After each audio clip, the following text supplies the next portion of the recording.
When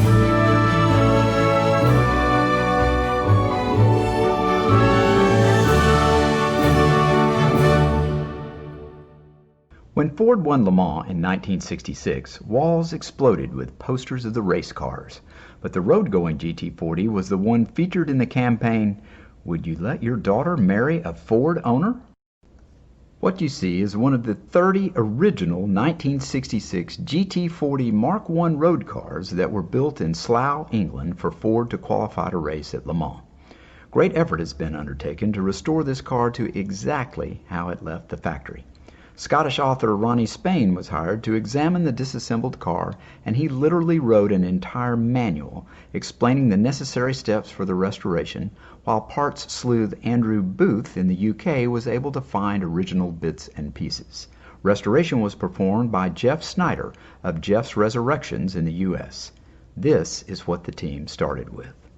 One of the winningest GT40s of the modern era, under the hands of prior owner-driver Hans Hugenholtz. 1062 was the only GT40 originally painted metallochrome Toledo blue. 6 different colors of paint were carefully hand removed until a small amount of the original color could be studied with a modern spectrometer to match. In any color, the world is fascinated with 1062. Ford GT というハイパフォーマンスレーシングカーはある日突然生まれたもののようにも見えるのだが、実はそれに至るまでにはおよそ10年にわたる膨大な時間を必要としているのである。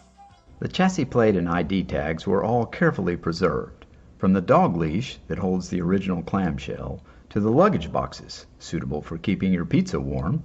Extensive research was done on every wire, suspension component, fuel and brake line, and fastener. Mr. Booth successfully located 1062's original ZF transaxle, as well as a full set of date code correct Borrani rims. Historic cars should be well sorted and driven to preserve them, so my son is going to demonstrate the startup sequence from cold, beginning with the Vickers fuel valve that operates the sill-mounted tanks. The correct Stewart-Warner fuel pump makes a few knocks to pressurize, and with a squirt of the accelerator pumps and the Webers, the 289 Ford comes to life at a very civilized idle.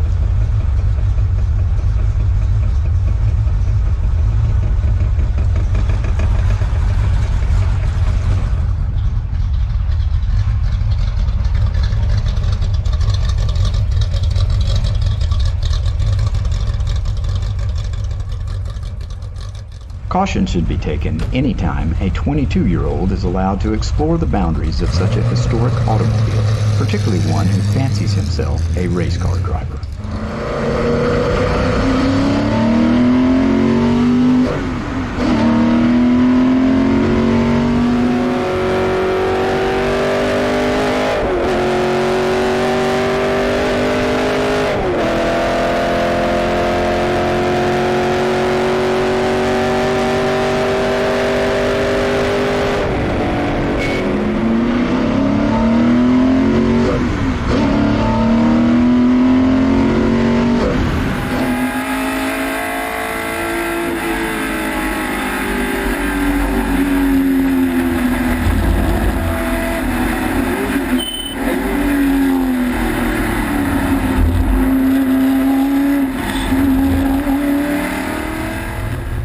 With a stellar racing career now in its rear-view mirror, 1062 has safely returned to enjoy its pampered life in a climate-controlled environment in order that it might be preserved for future generations.